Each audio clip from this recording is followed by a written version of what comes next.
গত বছরের তুলনায় এবারের ঈদে সড়ক দুর্ঘটনায় প্রাণহানি 25% বেড়েছে বলছে যাত্রী কল্যাণ সমিতি।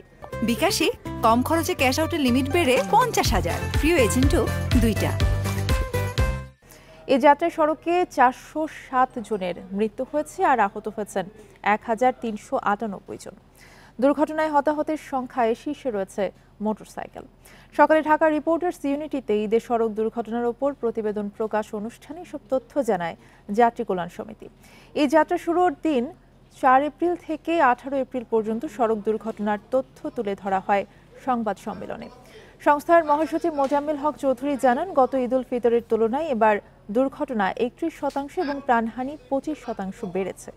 বরাবরের মতো এবারও দুর্ঘটনার শীর্ষে রয়েছে মোটরসাইকেল।